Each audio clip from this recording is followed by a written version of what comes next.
Well, anyway, so welcome, happy Monday. It's snowing here in North Stamford. So I don't know if you have snow, but you may or you may not, but happy Monday. Welcome to winter. Welcome to our latest episode of the Downsized Gourmet. I'm Susan Doyle. So for all of you who've tuned in to me before, hi. For anybody who's new, welcome. So just a little bit about who I am and what we do. So we're Oasis Senior Advisors. We specialize in helping seniors find the right living solution, either at home or at assisted living and memory care. So if anybody's curious about any of those new buildings that are going up, or even any of the existing ones, you can give me a call. I'm completely free, always here to help you and answer any questions. But the Downsized Gourmet, this is something that we've been doing for, gosh, the last few years. But in COVID, the last about 7 months, something like that, you've been coming into my home. I used to live in Westchester County, just moved in December to Stamford. So that's why some of the people are asking, oh, have you finished unpacking? And yes, I have. And here's my new kitchen, which I love. So the reason behind this is it's hard to cook for one or two. So I'm going to teach you or demonstrate some of my favorite recipes, some of my family recipes. Today we're going to do my grandmother's homemade tomato sauce and homemade meatballs. People are really, really particular about their meatballs. I'm Italian, I know it. Who does veal? Who does beef? Who does pork? Who does a combination, right? So this is my family recipe, which we're very passionate about, and I hope you enjoy it too. Now, tomato sauce is the basis of this. So I'm also going to do a really simple lasagna. People are terrified of lasagna. Oh gosh, it's so hard. I make this, oh my gosh, and this is going to be a 2-portion lasagna, or 3 if you want smaller ones, that we're going to do in a loaf pan. So really, really simple, easy peasy. Oh, could you all mute, please? If you could all mute, I'd appreciate that. And then we'll unmute at the end for questions. Okay, so tomato sauce. We do start with 2 cans because we're gonna make some, cook the meatballs in it, use it for the lasagna, and then we're gonna save the leftovers in the freezer. So anytime you need sauce, you pop it out of the freezer and defrost it. So I'll use 2 cans. I like Cento. You get this at the grocery store, any grocery store. And I like the peeled tomatoes, not the pureed, not the chopped. This way you know exactly what you're getting. If you get the pureed, I'm not saying that it's bad or good. It tends to be super thick, and then you have to add water. So I'm doing 2. This is, I don't know if you can see it. There we go. I opened this one, and some of the other ones are very watery. That's what I found. This brand tends to be very good. Stu Leonard's has something called Scalfini, but if you get the other ones, it's fine. It's no big deal. So what we start with is we're going to get my pot, and we're gonna heat it up a bit. Pour some oil in it, just like a couple of times around, coat the bottom. And then some people use onion. I use shallots. That's the secret recipe. The secret ingredient for my sauce is shallots. I want to back up a little bit. So I'm going to teach you 100% of my recipe. We have a joke in my family that my mother always holds back the 10% of the recipe so that you can never do it the way she does it, right? Because she always holds back 10%. I'm going to show you the whole thing. So my secret ingredient is a shallot. Shallot's kind of like a combination of an onion and garlic. So that's what I use. You can use onions. I use onions as well. I've already chopped it up, but just to show you what it looks like, if you chop the ends, right? And then you just peel it up. You peel it off, right? Sometimes it comes in 2. So you're going to use the whole thing, and you're going to chop it up. So a nice dice. Just for time's sake, I already chopped it up. And so I've heated up my oil. I'm going to stick it in my pot. We're going to let it saute for a few minutes. It does, you got to kind of keep an eye on it because it does cook, you know, it could burn and you don't want to do that, right? Because anything that burns. So we're going to saute this for a little while until it's soft. I don't know, can you see that? Huh? Until it's soft. And then we're going to use garlic, a clove of garlic, a clove if it's big, 2 cloves if it's small. You could also use the dried. Fresh is always best. That's what I always say. Fresh is always best. If you don't have that kind of garlic, a lot of people buy this. It's already chopped. That's fine too if you use this kind of garlic. I would say like a half a teaspoon. But we don't put that in yet because garlic is going to burn super fast. It cooks really, really fast. So I let this saute for a bit, you know, a couple of minutes until it gets a little bit soft. Okay. My other secret ingredient, when I make this at night, I pour a glass of wine, and then I use some of my wine to throw in with my shallots. I do this, it's also a flavor, but it speeds up the cooking of the shallots or the onion. So just a splash, I would say that would be about maybe less than a quarter cup. And you let it evaporate, okay? You see that?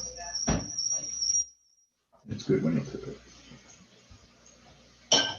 But it's only noon, so I'm not gonna drink wine right now. It's a little early for me. Okay, so you see that really kind of, it softens up the shallot nicely. Going really fast, once again, my electric stove. Oh, really fast. Okay, and then anyway, so what I would do is I chop up the garlic and put it through a press, a garlic press. I did that already. Once you put it in, it's gonna cook really, really fast. So once you get a whiff of that garlic, you gotta be ready to add the tomatoes. So I have 2 cans of tomatoes. Yeah, it's gonna be, you're gonna smell it in seconds. I wish you could smell my kitchen right now. I love the smell of garlic and shallots. So I'm gonna pour it straight in. I'm gonna do that quickly. Whoa. Glad there was nothing in that one. And then I have another one. Now I'm going to use an immersion blender to blend it up. I don't like chunky sauce. I like it really smooth. Now for those people who have a problem with tomato seeds, you can use a food mill. I don't have one. My mom uses it all the time. She struggles with diverticulitis, so she can't have any kind of seeds. So she put, and what does the food mill look like? It kind of looks like a strainer that has a blade on it. So you put the tomatoes in it and you strain it and the pits stay behind. But I don't have a problem with that. So I just pour this straight in. You could also use a blender, blend it ahead of time, like puree it. But my daughter got me this immersion blender 2 years ago for Christmas. And can you see this? So it's got this blade. Okay, you just attach it and you literally immerse it into the pot. I just love this thing. So we're just gonna puree this. Oops.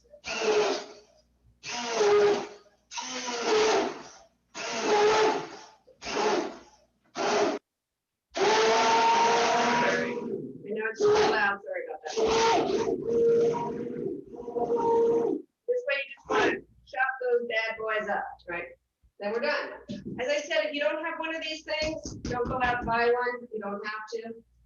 You can use a blender. You could also just mash it or chop it up with, you know, with a fork, whatever works for you. So we're not just going to have shallots and garlic in there and a little bit of wine. No, we have to put some herbs in there.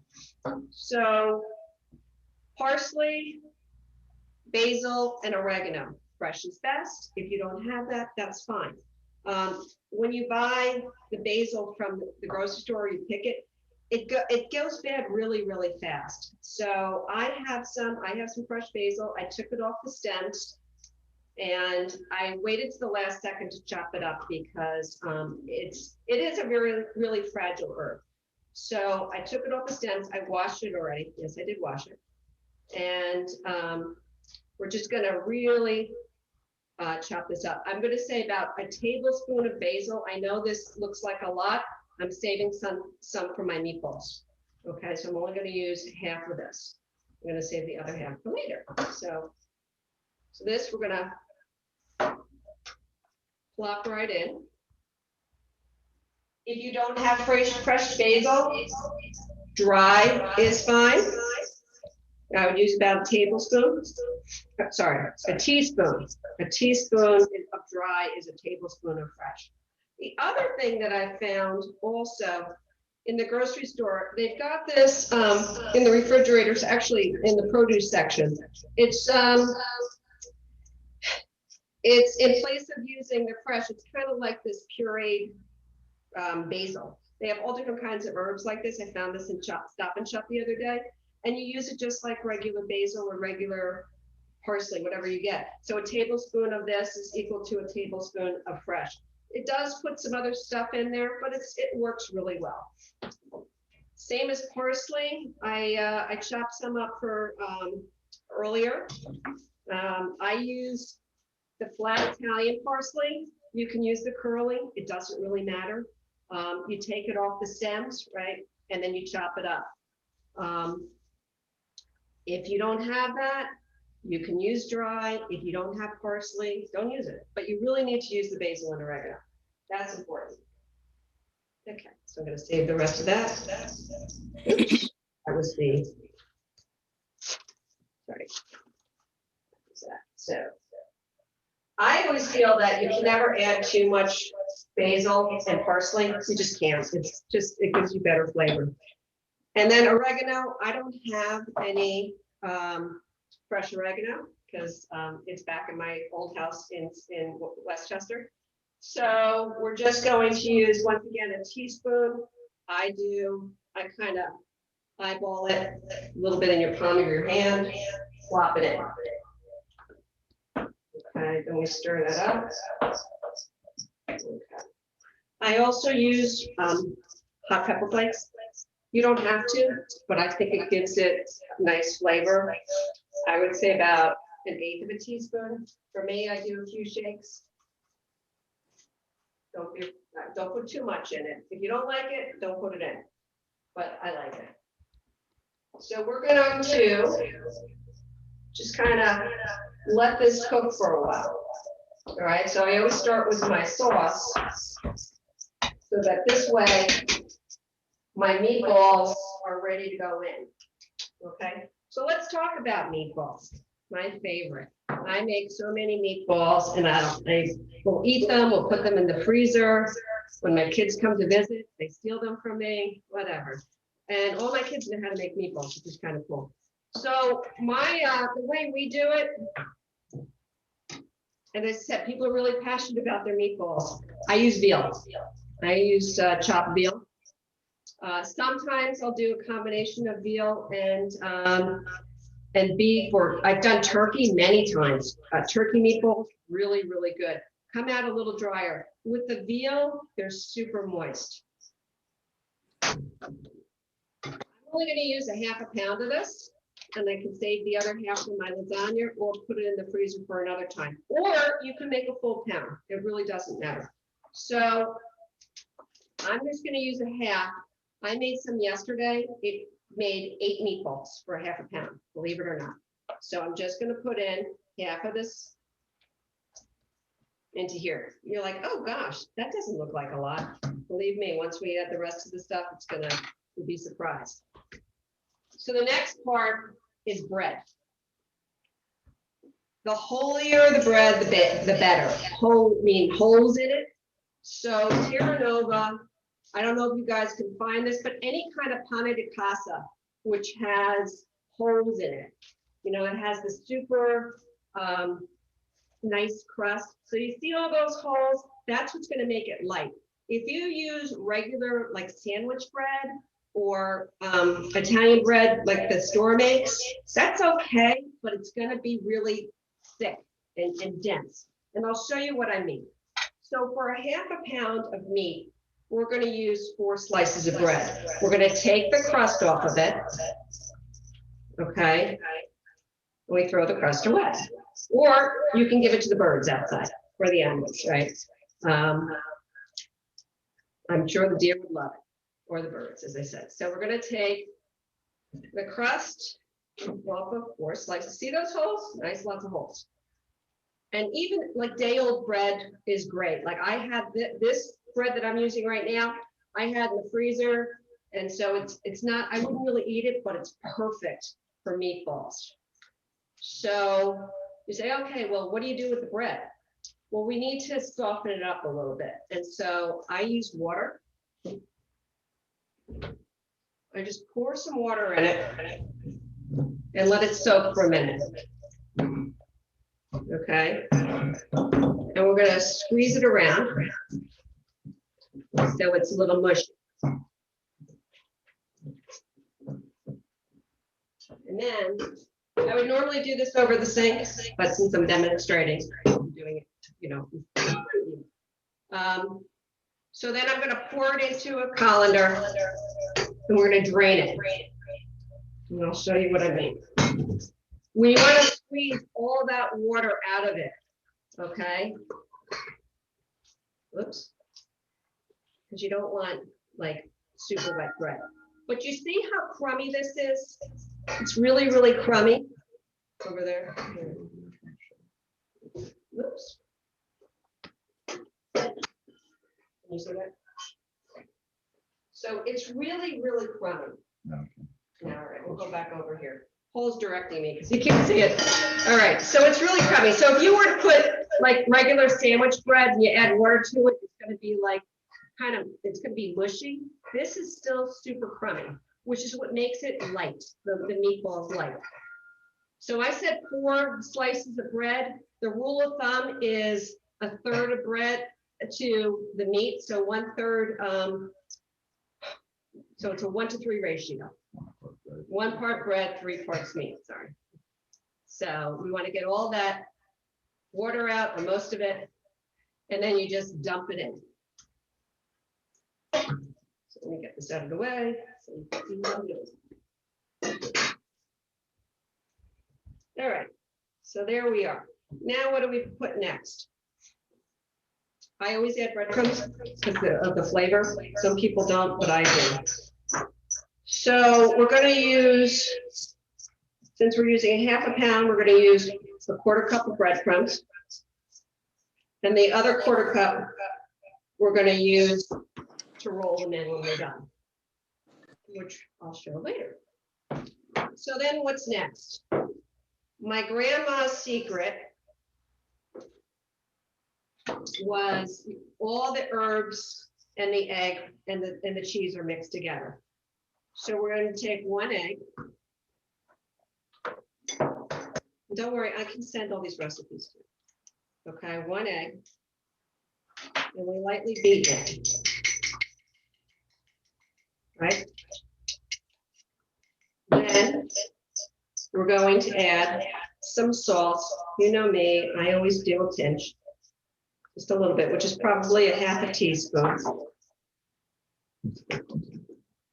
Huh? Right. And then the pepper, which is going to be about 1/4 teaspoon, a few shakes. Then you're going to do some garlic, about 1 clove, but you use that garlic press. If you don't want to use the fresh, You can use the dry, that's fine. I would put like a half a teaspoon, you know, of garlic in there. All right, so I'm gonna put that in there. Then I have my fresh basil. If you don't have it, put dried in. I would say about a half a teaspoon. And then the fresh parsley. You really, if you try and have fresh parsley, but if you don't, it's okay. I've made it without. And then oregano. Probably about a quarter teaspoon or something. Now the other secret ingredient is really nice grated cheese. This is going to be about a tablespoon. And you put it all in there. So that's like the little trick my grandma. So when I was a teenager, my grandma taught me how to make meatballs. And I should show you the little piece of paper I have. It's wild. Take a little peek at this. Looking good. So then, you see that? No. It's nice and you can't see that. Okay. Do it again. So we see that? That's our egg mixture, egg and herbs.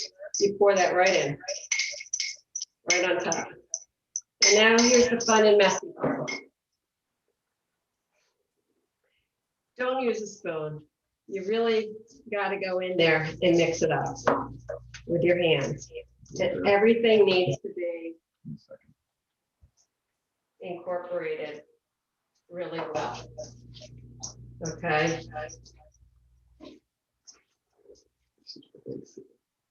Oh, I see. Oh, I see. Looking at all these cameras Paul has all set up. You should see it's like a production studio here. Pretty fancy. Okay, I don't want to do that over here. I'm going to finish it over here. So everything is really mixed up well. You can see the bread, you can see the herbs. And you got to feel it. You can't, as I said, you can't use a spoon. You really need to use your hands. So the next thing we do is now we have to make the balls. To make the meatballs. So I'm going to put this on here. I'll tell you what I'm doing in a second.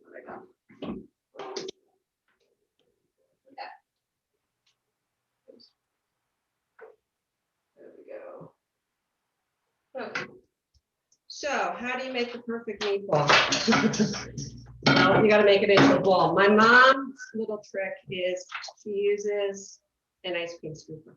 So you take a healthy dose of the meat from the ice, you fill up the ice cream scooper, and then you've got a perfect ball, right? But now you're gonna roll it really, really gently in your hands. Like don't smash it, right? You're gonna roll it really gently and make sure there's no cracks in it. Right, that's important. See, not hard. And then you roll it in the breadcrumbs. Make sure it's completely covered. And these are just regular Italian breadcrumbs. I got mine from Stu Leonard's. I like the Italian breadcrumbs because they've got extra flavor in them. The other ones don't. But you can do whatever you want. My grandma used to use, I guess back in the day, she used, what was it? Was it cornmeal? I don't know, something that you bread it with. Okay.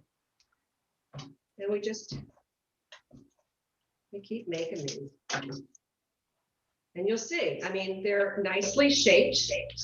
Nice size, I think, right? So once we have these meatballs done, how do you cook them? Well, the cooking is a two-stage process. I fry them. Some people bake, but I fry them. I think it works better.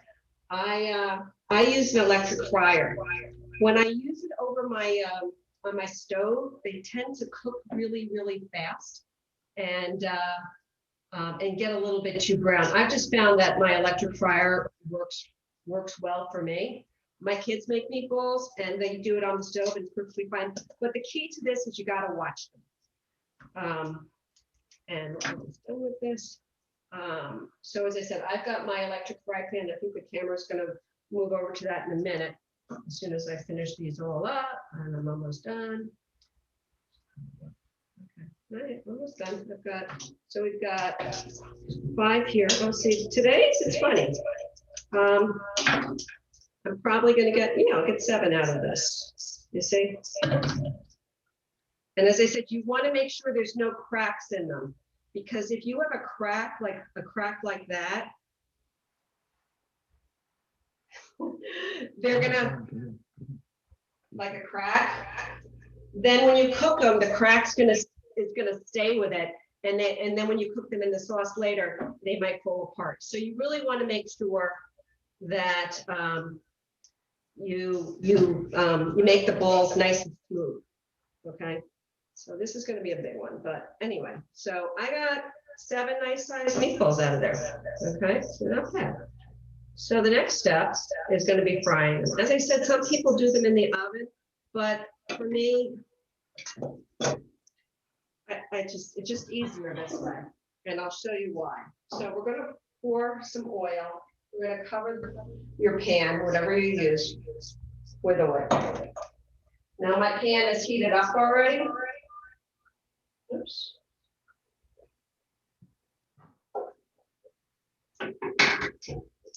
And then you're just going to plop them in. My pan is kind of funny. This side of it is the hottest side.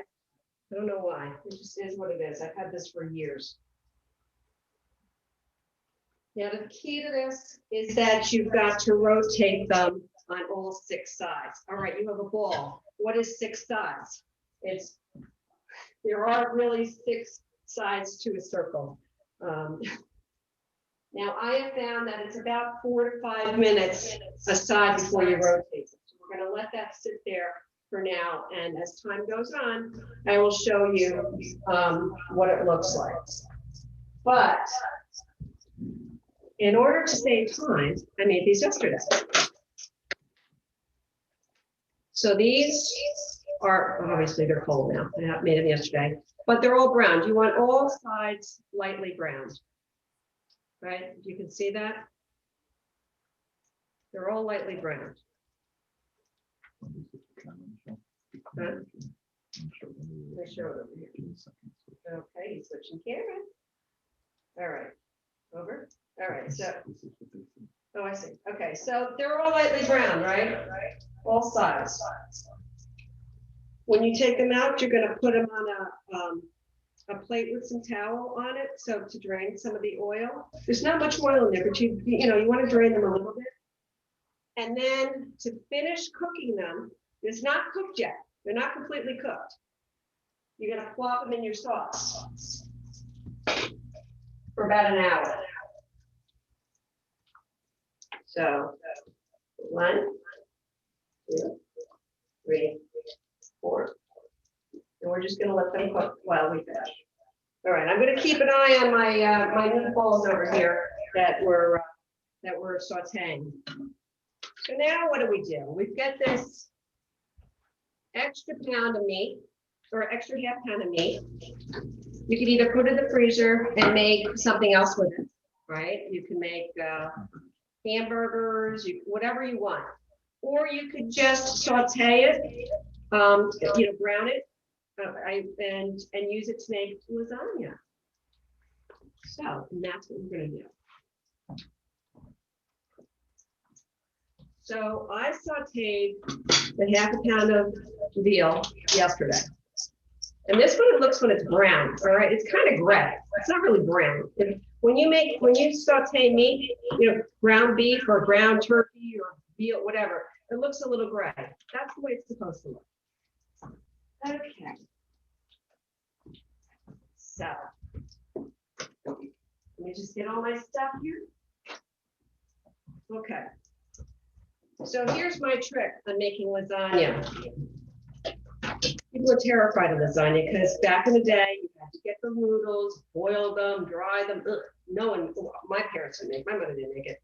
But these, I feel like I'm an advertisement for Ronzoni and Barilla. But these oven-ready lasagna noodles are awesome. They're so good. So Ronzoni has one, and then Barilla has one. I just want to show you the difference between them. They're super thin. They're like paper thin. They're equally good, they're just a little bit different size, right? This one is longer, this one's fatter, whatever. And we're gonna plop it in a regular loaf pan. I like the Ronzoni one because it fits a little better. You could do the Barilla, but the Ronzoni one fits a little better. So.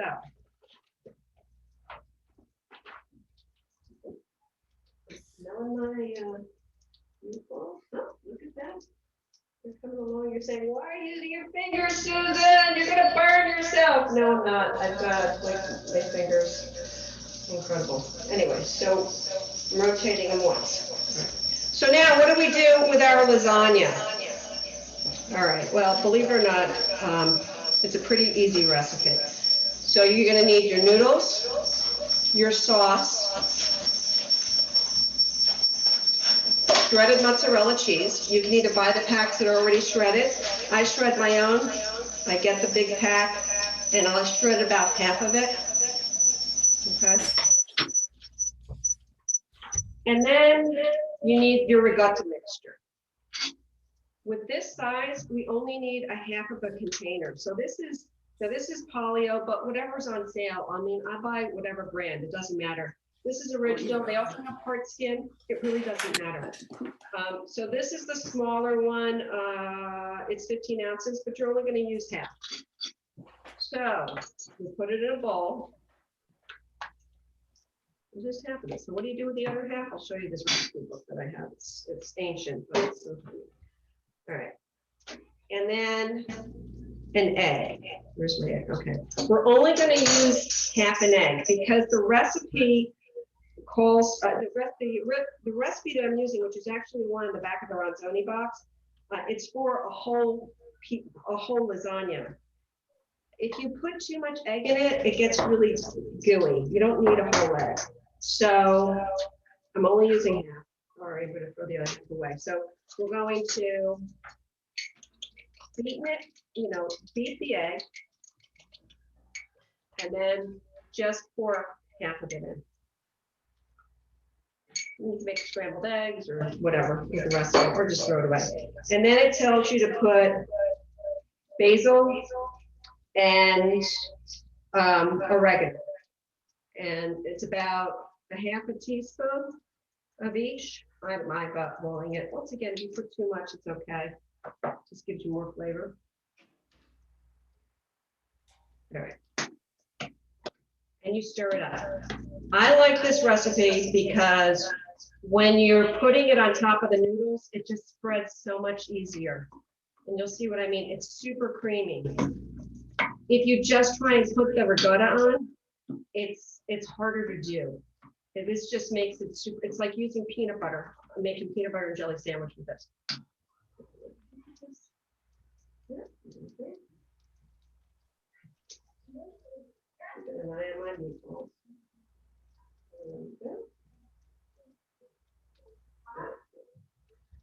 All right, so we've got our cheese mixture, our ricotta mixture. We've got our mozzarella. We're going to use, I think it's 4 of these noodles is what we did. Make it perfectly. Now, the noodles expand when they cook, and the sauce is what cooks the noodles. That's why this is just such an awesome recipe. I'm going to take out some of my sauce because, believe it or not, it's good enough to put the lasagna together. So there we go. Oh, that's still good. All right. So how do you assemble it? Very simple. It's the sauce goes down first. Some people make a meat sauce, and you can do that if you want. I like to keep it all separate, so this way I can see how much meat goes in each layer. But you could also put the meat in there. It's fine. I like to layer the bottom just with sauce, just really just cover the bottom, and then you plop. Then you take your noodle, you spread the ricotta mixture on it, just like this. Really simple.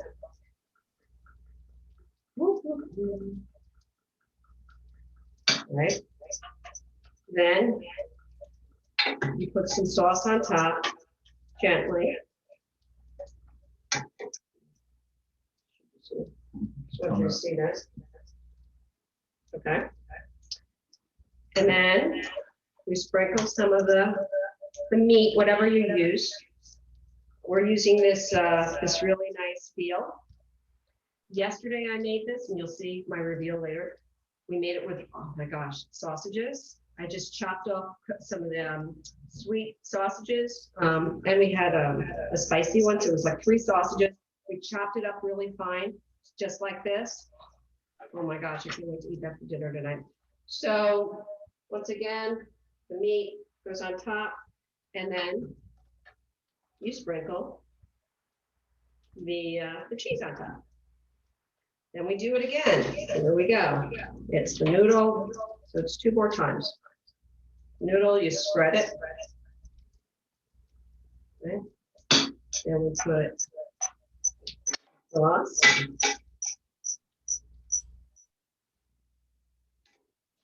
The meat.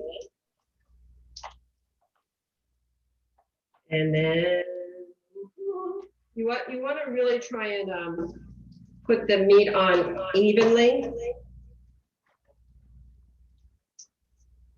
because when you put the next layer on, this way it'll sit nicely. All right. And then one more, because you want to use all this, because the top layer, we're not going to use the ricotta. Actually, you know what? We're going to make this nice and high. We have enough ricotta to do another layer on top of this. So that's fine. This, the meat. Oh, I should take a look at my meatballs while I'm doing this. And then the cheese. And then one more time.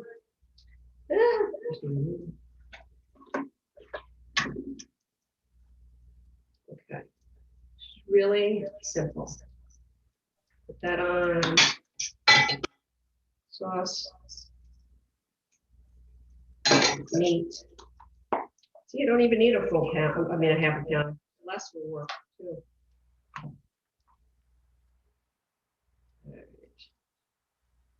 And then the cheese. Now the top layer.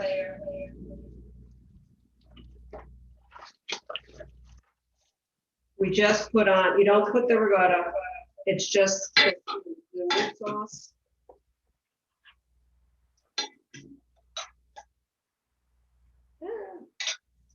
There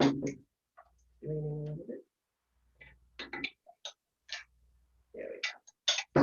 And the cheese. And don't worry if it's leaning. Don't worry, there's supposed to be space. It's fine.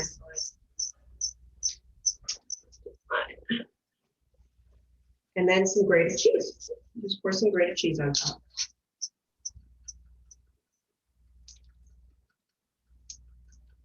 Shake, shake, shake, shake, shake. And that's it. So what you do, you're going to bake it in a 400-degree oven covered for 35 minutes. And then you're going to take the foil off and cook it for another 5 to 10 minutes until it's a little brown. Let me just gotta rotate these. Oh, they're looking very nice. There we go. All right. Okay, so that's gonna, I'm not gonna put this in the oven. I'm gonna put this in the fridge and make this, you know, in a couple of days. So let's talk about that. So if you make this ahead of time, you can put it in the refrigerator for up to 2 days.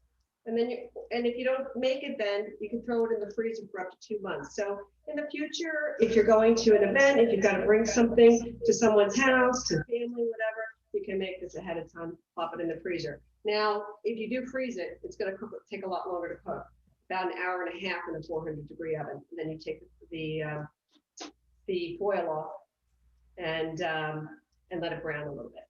So I'm going to stick this in the fridge. But let me show you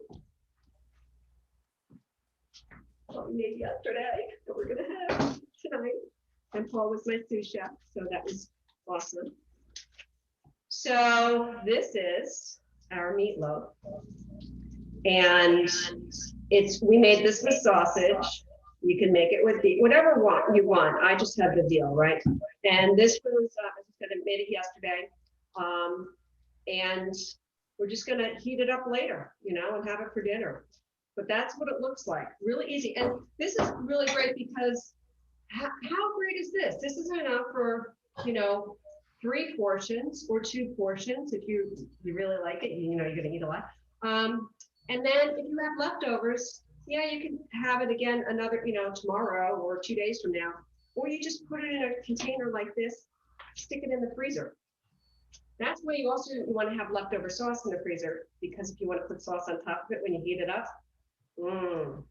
right, really good stuff. So that's that. So now, see how my meatballs are doing. They're looking pretty good, pretty good here. So of course, I made some ahead of time because that's what I do. I'm constantly cooking. I got the ones that are in the sauce. They're not quite ready yet because they haven't been, you know, I said an hour, and it has not been an hour. But yesterday I made some. These are the ones I made yesterday. I think we're going to have these for lunch with this bread, right, that you made them with. So you can make a meatball sandwich, or have it over pasta, or just have them alone. Oh, these are really, really good. And as I said, they're very, very light because the veal and because of the bread that I use. Some people like beef, which is fine. Beef tends to make them a little bit heavier, I think. Turkey, as I said, I've used this recipe for turkey meatballs. Really, really good too. I mean, it's really whatever you want, but my family, it's the veal. It's, you know, hands down. So I guess I'm ready for questions. I can also go to send you these recipes to the senior center directors. If you want them us to send them directly to you, please put your email in the chat box, or you can email us directly, whatever works for you. Okay. Thank you. Any questions? Now I'm burning my fingers. You can unmute if you want. Maybe you don't want to. But it's really snowing out there. Oh my gosh. Now, when I make it, I combine them. All right, can cut you cheese, and then just spread it on instead of doing it all in separate layers. 1 second.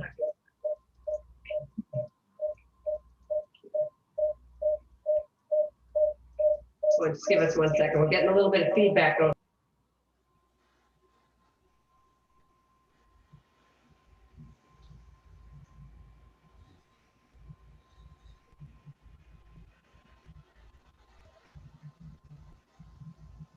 Oh, she's muted.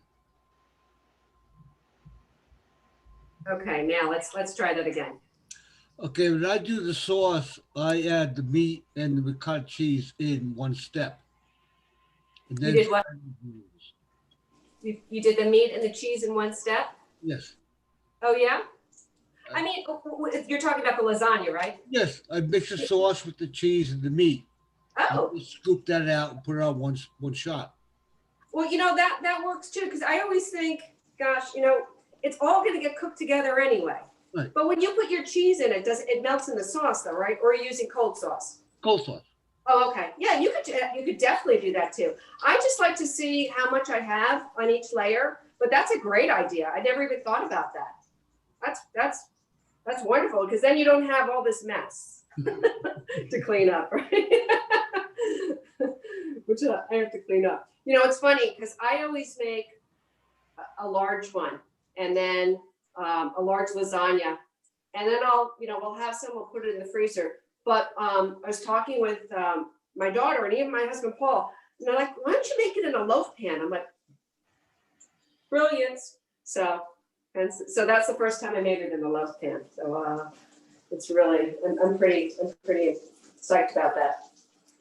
Anybody else have any tidbits that they, any ideas or any questions? Because I love that idea with the cold sauce and mix it all together.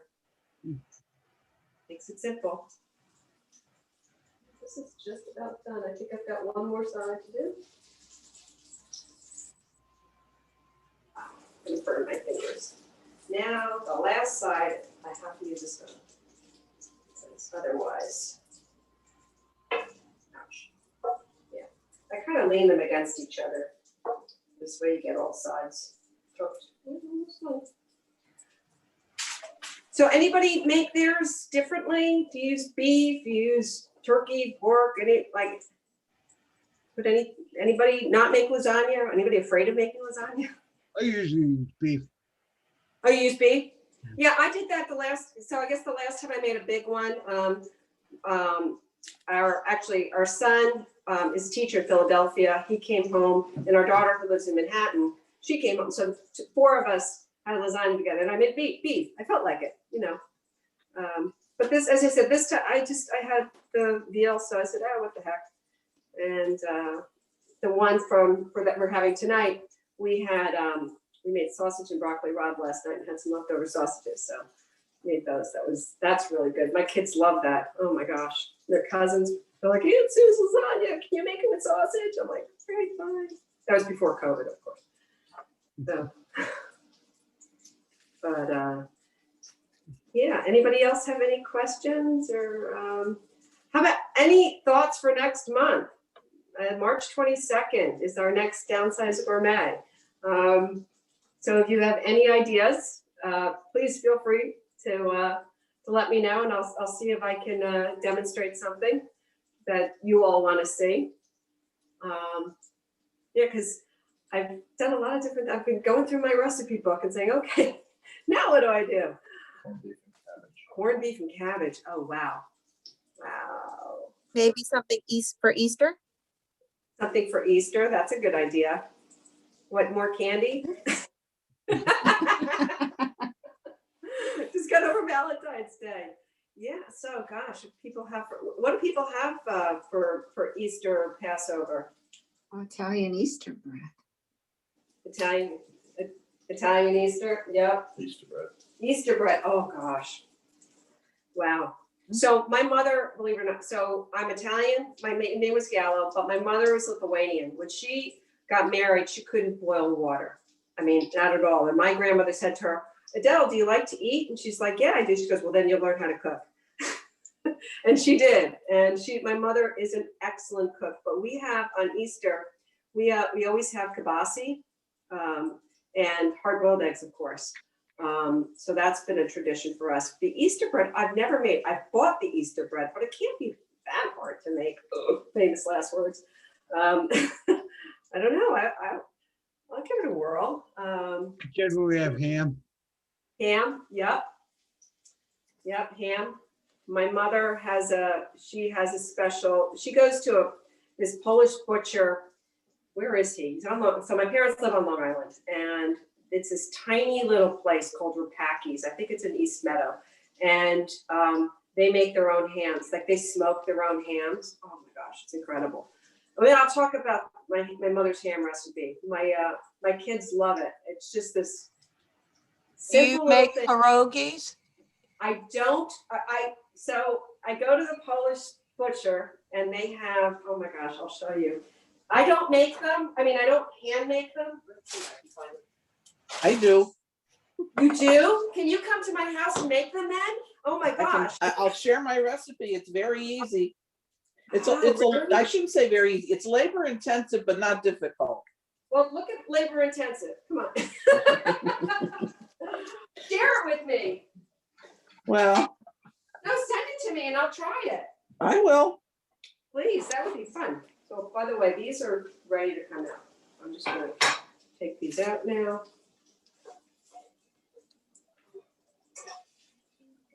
I know, I'm in the bad spot. Oops, that one's not. Oh, let me show you about the crack, right? So that side, can you see that? All right, see if there's that crack there? I need to make sure that crack goes away, so I need to cook it on that side. All right, wow, so pierogies, gosh, I love pierogies. We went to college in Pittsburgh, and Pittsburgh has a very big Polish population, and I really got into pierogies when I was in college, and that was a long time ago. We do them every year for Christmas. We usually do a pierogi night as a family now. We've started making them in an event. But we found what you do is you make the fillings one day ahead of time. Somebody makes them. And then you make the dough as you go along. You don't do it all in one day. Yeah. And I find even if I just make a single batch for my, my house, I do it that way. And it does make it a little easier and less formidable. Right. Well, that's a great idea. Boy, oh my gosh, could you imagine? And my mother-in-law had a recipe which was delicious, but it used to be very difficult to work with. A lot of them would break when you boil them and so forth. And then a few years ago, my sister-in-law found one in the Frugal Gourmet's Immigrant Cookbook. Oh. And that one is, you can't make a mistake with it. It's just perfect. Oh, it's easy, it handles easy, it tastes delicious. I gave it to a young woman who came here from Poland, and she uses it now. Wow. So, oh, well, I definitely want that. Please share that. I really absolutely. How do I get that to you? You wanna email it to me? Sure. Mm-hmm. Okay. So, or we can email it to you. I mean, I can send you an email, right? Either way. Paul's putting our email in the chat. Okay. So just pull it that way. The other thing that we make together as a family, to use with ricotta cheese, is homemade gnocchi. We make ricotta gnocchi, not potato gnocchi. Oh my God. And we do that as a family. I have pictures of all 6 of us, when we're together, and we have an assembly line. It is just so much fun. And all my kids know how to make it. Like, I don't know what I did right, but I definitely did something right. Yeah, there's something special about passing that stuff on. We've been doing it with now in recent years with my brothers-in-law and sisters-in-law, our kids, their kids. So it's generations. And, I do more supervising than actual making now on pierogi night, but that's all good. That's good. You know what? You paid your dues. It's time for the next generation to step up. We're all so happy that they are all learning how to do it, Exactly. You don't do that. Those traditions and how to do those things get lost. Exactly. So. No, you're right. And I'm not Polish, but I married, into a Polish family. I'm Hungarian. Not that there's a big difference, but we don't make pierogies. No, but my mother was an Italian. She makes all this Italian food. Yeah, right? it doesn't. Yeah, it's great. Whatever it is, right? Yeah, absolutely. We all eat. So where's everyone from? Stanford. Oh, great. Trumbull. Fairfield. Fairfield, Trumbull, Stanford. Fairfield. Fairfield, great. I know that Westport was having their vaccine clinic today. I heard from Sue Pfister over there. She was disappointed that she couldn't join, but don't tell her we're gonna go drive. Paul's gonna drive over to Westport Center and give her some meatballs. So, shh. Oh. Nice. Yeah. Well, it's still snowing in Brookfield. Oh my gosh, it's snowing like crazy here too. Oh my gosh. Yeah, we're not having that in Fairfield. It's kind of like a mix. We had a little spritz in Trumbull. That's it's a mix. Rain with a little substance to it. Wow, can you see out my window? I mean, yes, we can. Holy yeah, cow. Coming down good. Huh? It's been like that the whole time. I did not realize we were going to get snow today. It's not sticking on the ground though. Oh, it's sticking here. So maybe Sue will get her meatballs tomorrow. We'll see. Right. So these meatballs, by the way, I'm going to plop them back in my sauce, and this way they're all cooked together. Yum, yum, yum. We have lots of meatballs. Put them in the freezer. My daughter, oh my gosh, you're not going to believe this. Our eldest She turns 30 on March 4th. Oh my gosh, I have a 30-year-old daughter.